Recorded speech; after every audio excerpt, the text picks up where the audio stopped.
Inside the Hilton Hotel's penthouse, Shen and his friends relax, enjoying their stay. However, their moment of peace is shattered by the arrival of the Devil Lance, Kuroki Gensai, who declares that he has come to challenge Shen Wulong.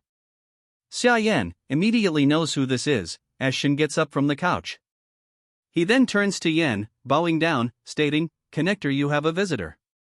But Kuroki already knows who the connector is, as he tells Shen to stop playing games. Shen continues to fool around, calling his other associate the real connector. But Xia Yan tells him that Kuroki already knows, so his whole jig is pointless.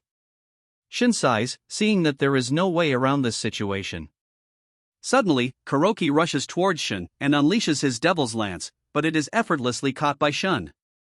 However, Shen can tell just how strong Kuroki is by that single attack, and states that he is the strongest person that he has met in this country. Witnessing all this, Xia is shocked that Kuroki forced the connector to block, while Fujian awaits his order to attack. Xia gives him the command as they both rush towards Kuroki in Shen's aid. However, Shen stops them both, stating that he wants to fight Kuroki on his own, while they handle the others. Kano Agito and Roland Donaire steps into the room and joins the fight.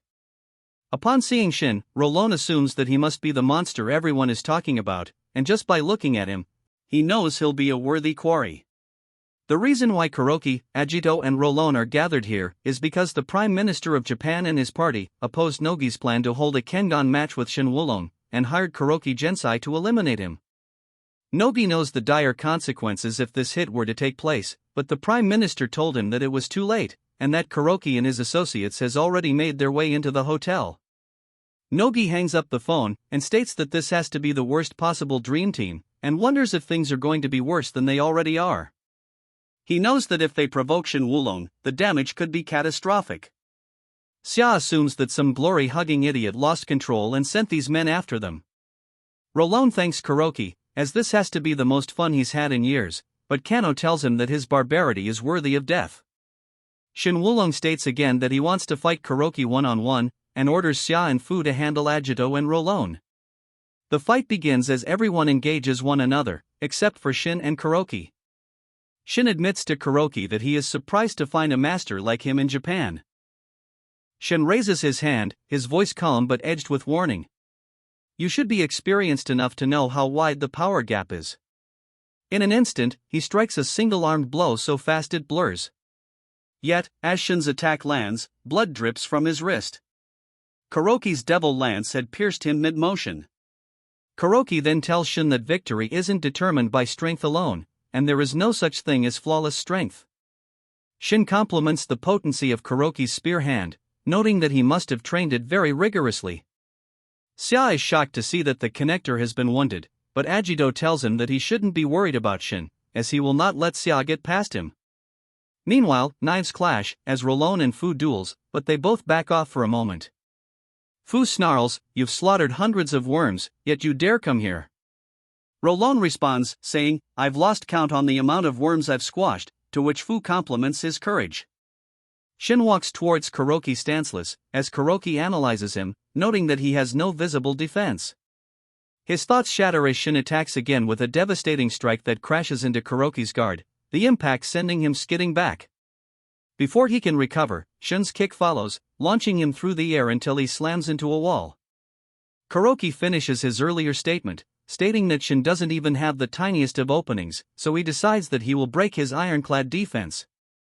In that short moment, Kuroki managed to strike and stab Shen on the leg he just attacked him with. Shen is yet again surprised, as this is the second attack that Kuroki has landed on him. He deduces that Kuroki has only made it to pre-initiative, but is not using his foresight. He also realizes that Kuroki has only been countering his attacks and has abandoned all other options, and is focusing on that alone.